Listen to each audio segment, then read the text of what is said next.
اعوذ باللہ السمیع العلیم من الشیطان اللعین الرجیم، بسم اللہ الرحمن الرحیم۔ الحمد للہ رب العالمین، والصلاة والسلام علی سیدنا و نبینا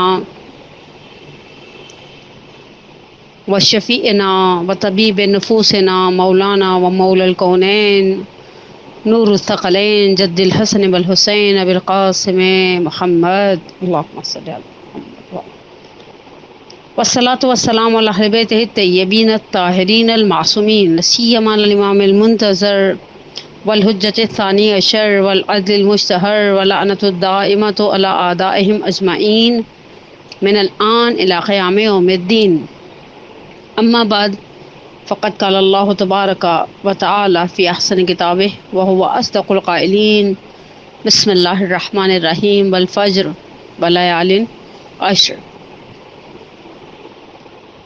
سب سے پہلے تو پروردگار کا شکر ادا کرتے ہیں کہ اس نے ہماری طہارت نفس کے لیے ہمیں سید الشہداء کے ذکر کی نعمت سے مالا مال کیا۔ سید الشہداء اہل بیت عصمت و طہارت، ان کا ذکر، ان کی یاد کو برپا کرنا، عزاداری ابا عبداللہ الحسین سے وابستہ کیا، سید الشہداء کی یاد سے وابستہ کیا، اور وہ حرارت ہمارے قلوب میں دی کہ جس کے لیے خود معصوم علیہ السلام نے فرما دیا، ان لقتل الحسین حرارتا فی قلوب المؤمنین لا تبردوا ابدا۔ بے شک قتل حسین کے لیے، شہادت سید الشہداء کے لیے مومنین کے دل میں ایک حرارت ہے جو کبھی بھی ٹھنڈی نہیں ہوگی۔ اور یقینی سی بات ہے، سید الشہداء ان کے عظیم ساتھی، جن کے لیے ہم زیارت عاشورہ میں یہ کہہ کر سلام بھیجتے ہیں، بلکہ ہمیں سکھایا گیا کہ اس طرح سے سلام بھیجو، السلام علی الحسین وعلی علی ابن الحسین وعلی اولاد الحسین وعلی اصحاب الحسین۔ سید الشہداء سے اور شہدائے کربلا کے ذکر سے ہمارے اسلامی سال کا آغاز ہے۔ محرم الحرام کا چاند نمودار ہو رہا ہے، نمودار ہو گیا، عصاخانے سج گئے، فرش عزا بچھ گئے، اور اب ہر جگہ پر سید الشہداء کا ذکر ہے، سید الشہداء کی یاد ہے، اور کیوں نہ ہو۔ سید الشہداء کی قربانی اتنی بے مثال اور ایسی بے نظیر قربانی تھی کہ بقول شاعر کے، لو فاطمہ کے لال نے وہ کام کر دیا، گھڑیاں کٹیں گی دین محمد کی چین سے، 56 یا 57 برس، اب بقول شاعر کے 56 برس حسین رہے ہیں رسول سے، محشر تلک رسول رہے گا حسین سے۔ سید الشہداء کی عظمت، سید الشہداء کی قربانی، سید الشہداء کا وہ ایثار، اور سید الشہداء کا وہ کمال صبر کے ساتھ وہ اطمینان، جس کے لیے پروردگار عالم کہتا ہے، یا ایتھا النفس المطمئنہ ارجعی الی ربک راضیۃ مرضیہ۔ وہ نفس مطمئن، وہ حسین، وہ سید الشہداء جو دین محمدی کی بقا تھے۔ ایک عالم دین اپنی کتاب نکتہاز گفتہا میں نقل کرتے ہیں، کہا میں ایک اہل سنت کے عالم سے ملا اور میں نے ان سے کہا کہ مجھے پتہ چلا کہ انہوں نے سید الشہداء کے قیام کے حوالے سے ایک کافی طولانی سینکڑوں صفحات پر مشتمل ایک کتاب لکھی ہے۔ کہا میں نے ان سے پوچھا، اگر آپ سید الشہداء کی اس قربانی کو، اس ایثار کو، اس ہجرت کو خلاصہ کرنا چاہیں تو کتنے صفوں میں آپ اس کی سمری بنا سکتے ہیں؟ تو کہا صرف ایک جملے میں۔ کہا میں نے تعجب سے پوچھا ایک جملے میں؟ کہا ہاں ایک جملے میں۔ کہا تو وہ کون سا جملہ ہوگا؟ کہا اسلام میں 2 ہی تو ہجرتیں تھیں، الاولی للبناء، پہلی ہجرت وہ تھی جو رسول خدا صلی اللہ علیہ وآلہ وسلم نے مکہ سے مدینہ کی جانب کی، اور یہ دین کی بنیادیں اٹھانے کے لیے ہجرت تھی۔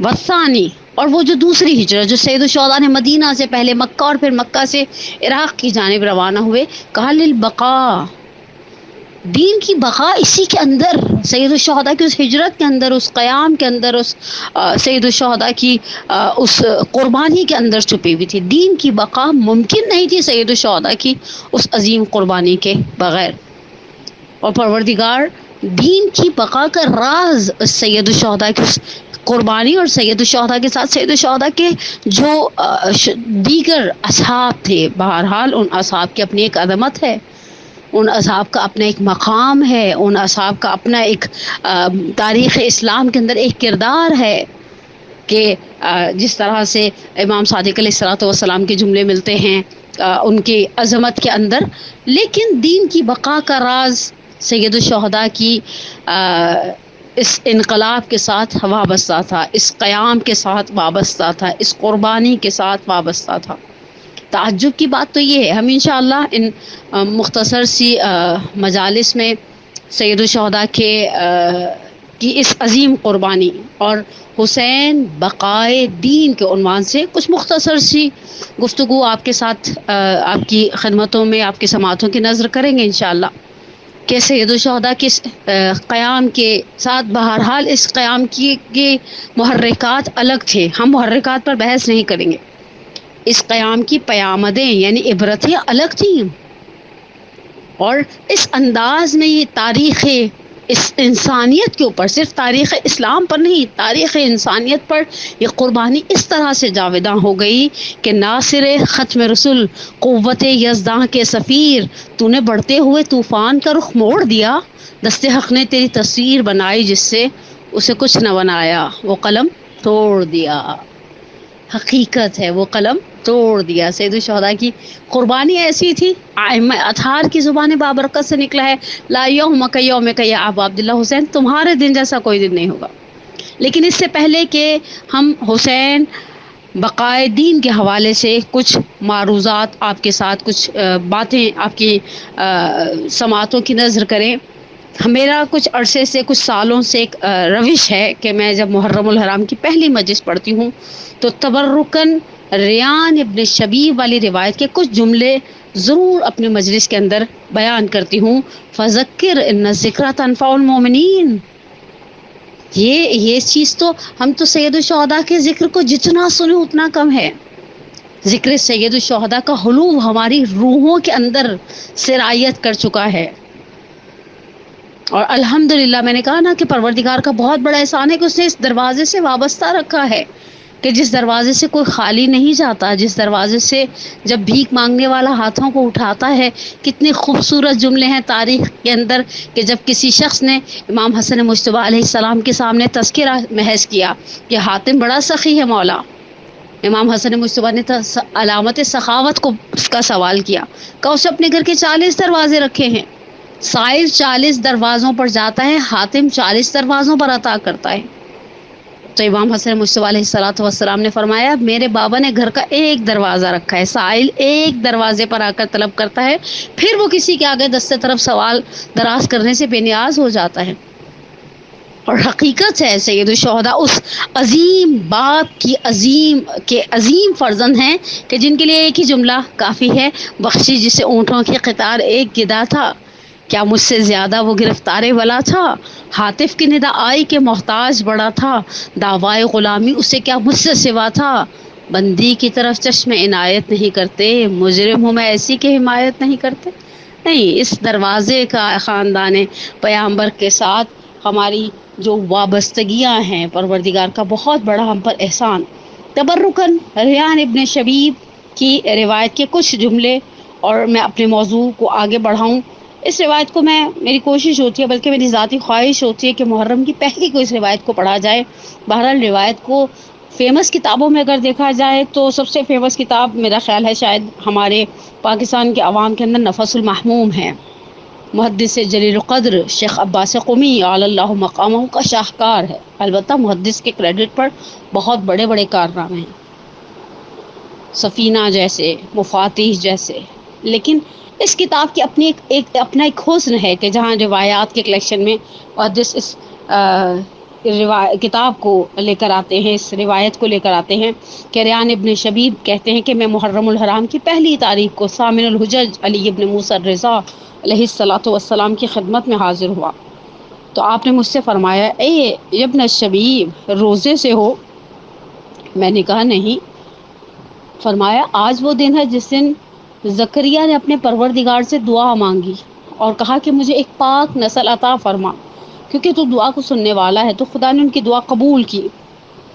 فرشتوں کو حکم دیا کہ محراب عبادت میں مشغول زکریا کو جا کر کہہ دے خداوند متعال تمہیں یحییٰ کی بشارت دیتا ہے، جو شخص آج کے دن روزہ رکھے اور اس کے بعد بارگاہ الہی میں دعا کرے کہ خداوند متعال اس کی دعا کو قبول کرتا ہے، جیسے اللہ عز و جل نے زکریا کی دعا کو قبول کیا۔ یعنی بہرحال ایک ریکمنڈیشن تو ہے اول ماہ محرم میں روزہ رکھنے کی۔ کہا کہ اس کے بعد فرمایا یہ ابن شبیب، اب یہاں پر امام رضا علیہ السلام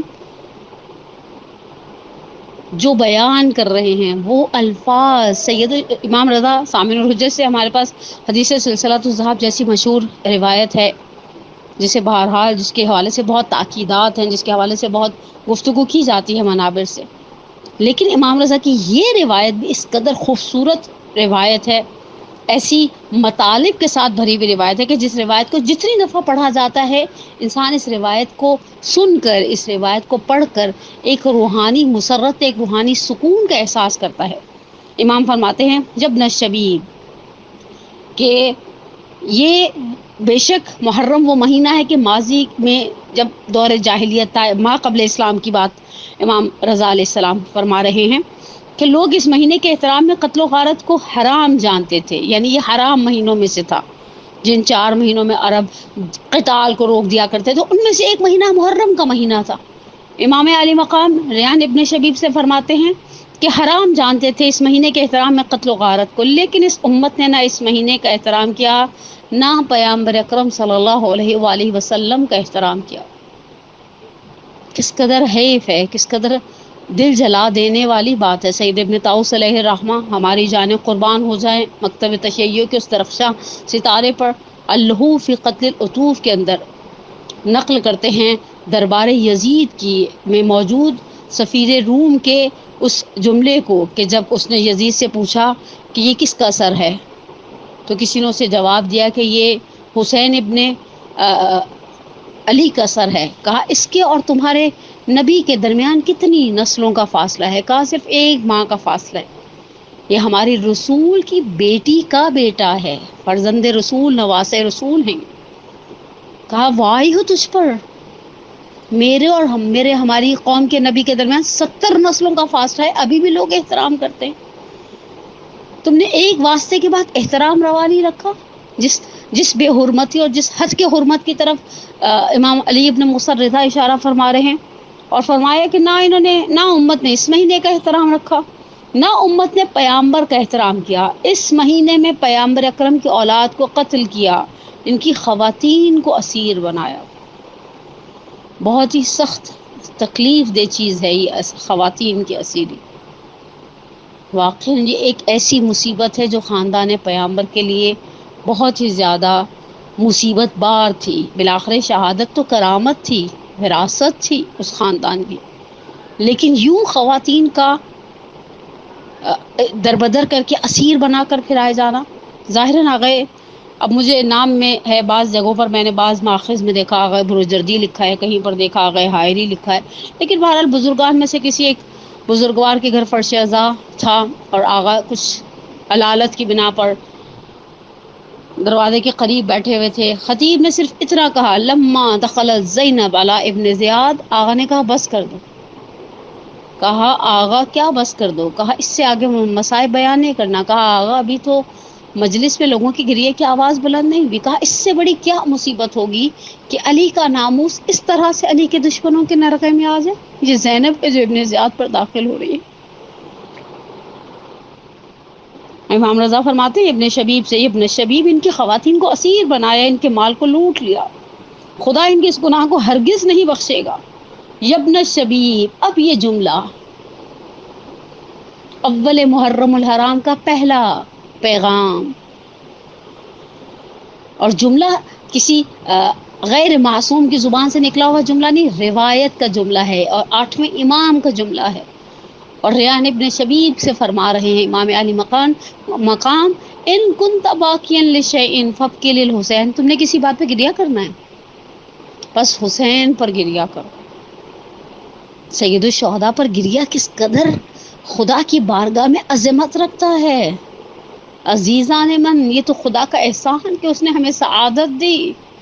اگر ہم گریے میں آوازوں کو بلند کر لیں تو امام صادق علیہ السلام کی دعائیں ہماری شامل حال ہیں، جس دعا میں امام صادق فرماتے ہیں ورحم سرخط التی کانت لنا، خدا ان آوازوں پر رحم کرے جو ہماری مصیبت کو سن کے بلند ہوتی ہیں۔ نفس المحموم فی غمنا تسبیح، تسبیح کا ثواب ہے اس آہ کے بدلے میں جو اہل بیت کے غم اور مصیبت کو سن کے بھری جاتی ہے۔ اور کیوں نہ روئیں جب زیارت ناحیہ مقدسہ میں ہم یہ پڑھتے ہیں کہ سیدی و مولائی، جب تک زندہ رہوں گا روؤں گا، کیوں نہ روئیں سید الشہداء کی مصیبت پر، مصیبت اتنی بڑی تھی۔ عاشورہ کے دن 10 محرم کو 61 ہجری میں ہر چیز نے سید الشہداء پر گریہ کیا، آسمان نے سید الشہداء پر گریہ کیا، زمین نے آج سید الشہداء پر گریہ کیا۔ امام علی مقام فرماتے ہیں کہ ان کی خواتین کو اسیر بنا دی، اگر کسی چیز کے لیے گریہ کرنا چاہتے ہو تو حسین کے لیے گریہ کرو، کیونکہ انہیں کبش کی مانند ذبح کر دیا گیا، یعنی اس طرح سے ذبح کیا گیا جس طرح سے ایک گوسفند کو، ایک بھیڑ کو ذبح کیا جاتا۔ اور ان کے ساتھ ان کے خاندان کے 18 افراد تھے جو زمین پر بے مثال تھے۔ امام علی مقام فرماتے ہیں 7 آسمانوں نے ان کے لیے گریہ کیا، زمین نے ان کے لیے گریہ کیا، اور جب آپ کی مدد کے لیے 4000 فرشتے زمین پر اترے اور دیکھا کہ امام حسین شہید کر دیے گئے ہیں، یہ ملائکہ آپ کی قبر پر پریشان اور خاک آلود ہیں اور قائم آل محمد کے ظہور تک اسی حالت میں ہوں گے۔ اور ان ملائکہ کے بارے میں آغا وحید خراسانی دامت ظلہ العالی کی زبان مبارک سے ایک جملہ میں نے سنا تھا، کہا جب کوئی زیارت ابا عبداللہ کے لیے جاتا ہے یہ 4000 فرشتے اس کے استقبال کے لیے آتے ہیں۔ زائر بیمار ہوتا ہے یہ 4000 فرشتے اس کی عیادت کرتے ہیں، زائر مر جاتا ہے یہ 4000 فرشتے اس کی تشییع جنازہ میں شریک ہوتے ہیں۔ کہا کہ یہ 4000 فرشتے ہیں جو قیامت تک اپنے بالوں کو، یعنی اپنے پریشان ہیں، اپنے پریشان پروں کے ساتھ اور خاک آلود ہیں، اور قائم آل محمد علیہ الصلوۃ والسلام اجل اللہ تعالی فرجہ الشریف کے ظہور تک اسی حالت میں ہوں گے۔ اور ان کا نعرہ ہے یا لثارات الحسین، اے حسین کے خون کا انتقام لینے والے، یابن الشبیب، اے شبیب کے بیٹے۔ میرے بابا نے اپنے بابا سے اور انہوں نے اپنے جد امجد سے سنا ہے کہ جب میرے جد حسین مظلوم کو قتل کیا گیا آسمان سے خون اور سرخ مٹی کی بارش ہوئی۔ یابن الشبیب، یابن الشبیب۔ اس کے بعد امام کچھ جملوں کو بیان کرتے ہیں اور اس میں سے ایک جملہ صرف آپ کی سماعتوں کی نظر کروں۔ امام فرماتے ہیں یابن الشبیب، اگر تم یہ چاہتے ہو کہ سید الشہداء کے ساتھ شہید ہونے والوں کے ثواب کو حاصل کر لو تو جب بھی حسین کی یاد آئے کہنا یا لیتنی کنت معکم فافوز معکم، اے کاش میں آپ کے ساتھ ہوتا مولا۔ کتنا آسان راستہ بتایا ہے امام رضا نے، یا لیتنی کنت معکم فافوز معکم، اے کاش میں آپ کے ساتھ ہوتی۔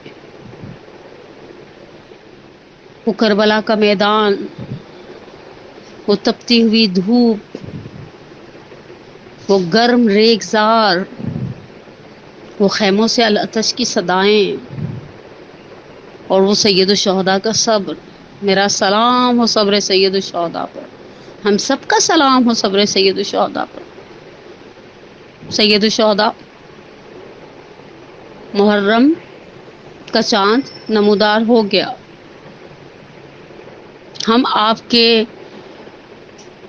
کی یاد کو منانے کے لیے، گرچہ آپ کی یاد ہمارے دلوں میں ہے، ہم آپ کی یاد سے ہمارا مومن کا دل کبھی سید الشہداء کی یاد سے خالی نہیں ہوتا۔ یہ آپ کی یاد ہے جو ہمارے لیے سب سے بڑی تسلی ہے۔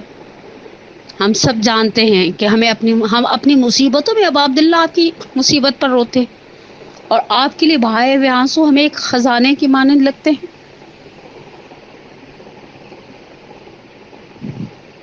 میں جناب زینب کبریٰ سلام اللہ علیہا کی خدمت میں ایک درخواست پیش کروں۔ شہزادی، آپ کو شام میں خواہش تھی نا کہ یزید سے کہو ایک مقام معین کرے جہاں عورتیں آ کر مجھے میرے بھائی کا پرسہ دے. شہزادی بہنیں آئی ہیں آپ کو آپ کے بھائی کا پرسہ دینے کے لیے. مومنات جمع ہوتی ہیں فرش عزا پر آپ کو آپ کے گھر کے خالی ہو جانے کا پرسہ دینے کے لیے. شہزادی آغاز کربلا ہو چکا. حسین نواویس و کربلا کے قریب پہنچ چکے.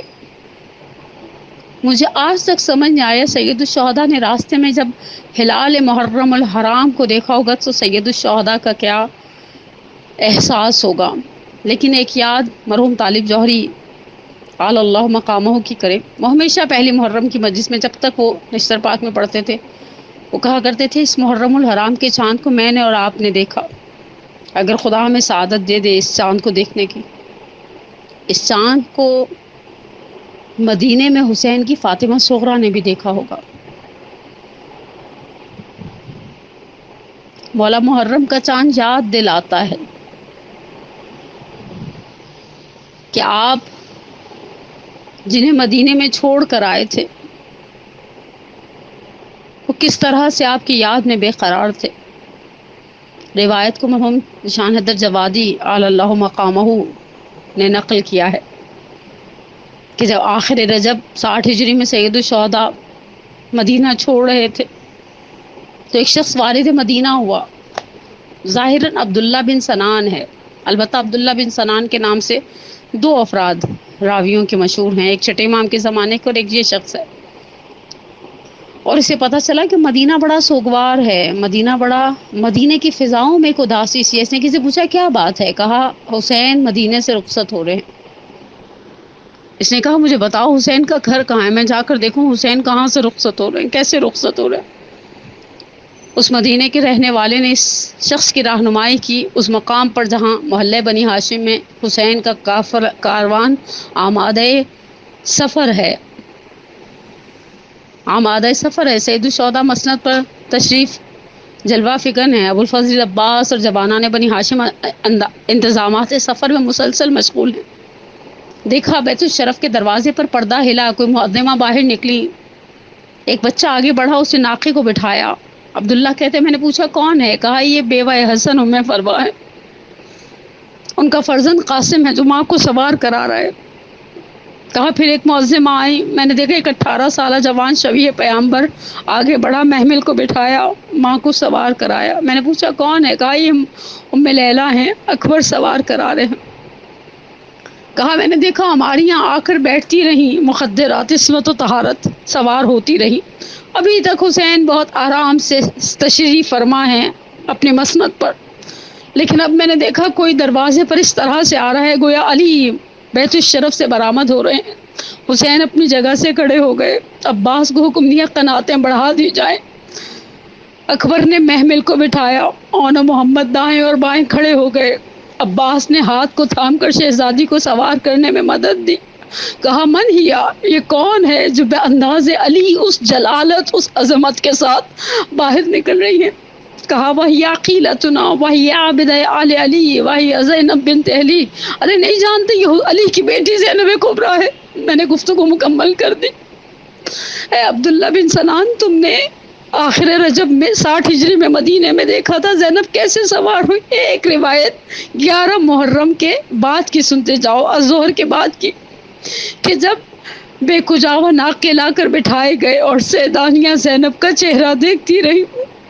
زینب نے بھابھیوں کو سوار کرایا، بہنوں کو سوار کرایا، ماں کی کنیز فضہ کو سوار کرایا، سید سجاد کو سوار کرایا، اور آخر میں علی کی بیٹی ناقے کی جانب نہیں بڑھی، ترائی کی جانب بڑھی. حمید ابن مسلم ازدی کہتا ہے میں جاننا چاہتا تھا کسے آواز دیتی ہے، شاید حسین کو آواز دے، شاید بیٹوں کو آواز دے. جب مائیں بیٹوں کے ساتھ سفر کرتی ہیں بیٹے بڑا خیال رکھتے ہیں، لیکن میں نے دیکھا علی کی بیٹی زیر لب ایک ہی لفظ بار بار دہراتی ہے، یا اخی ابو الفضل العباس. اٹھو عباس، بہن واقف ہے، بازار نہیں. وَسَيَعْلَمُ الَّذِينَ ظَلَمُوا. أيام منقلب ينقلبون نسألك الله وندعوك باسمك العظيم الأعظم الأجل الجليل الأكرم اللهم إني أسألك بحق فاطمة وأبيها وبعلها وبنيها وسر المستودع فيها أن تصلي على محمد وآل محمد. پروردگارہ یا رب الحسین اشفی صدر الحسین بظہور الحجہ. پروردگار ہماری سب سے بڑی حاجت ہمارے ولی کے ظہور میں تعجیل فرما. پروردگارہ سید الشہداء اور شہداء کربلا کی اس عظیم قربانی کے صدقے میں عالم اسلام کو، عالم انسانیت کو اس کووڈ-19 کی وبا سے نجات عطا فرما. ہمارے بیماروں کو شفا عاجلہ و کاملہ عطا فرما. ہمارے پریشان حالوں کی پریشانی کو دور فرما. ہمارے پہ اولادوں کو اولاد عطا فرما. ہمیں ہمارے والدین کے لیے، ہماری اولاد کو ہمارے لیے باقیات الصالحات میں سے قرار دے. پروردگار آغاز محرم ہے، آغاز ذکر سید الشہداء و یاد سید الشہداء. سید الشہداء کے صدقے میں ہمارے تمام مرحومین، الخصوص میں اپنے مرحوم والدین کے لیے دعا گو. پروردگارہ تجھے کسی کی آنکھ سے نکلا ہوا ایک آنسو کا قطرہ پسند آ جائے، ان کی کبیرہ صغیرہ گناہوں کو معاف فرما. ان کی قبروں پر بہشت برزخی کے باغوں میں سے ایک باغ قرار دے. ہمیں ہمارے والدین کے لیے، ہمارے بچوں کو ہمارے لیے باقیات الصالحات میں سے قرار دے. ہم سب کا خاتمہ بالایمان فرما. ربنا تقبل منا انک انت السمیع العلیم. آمین یا رب العالمین.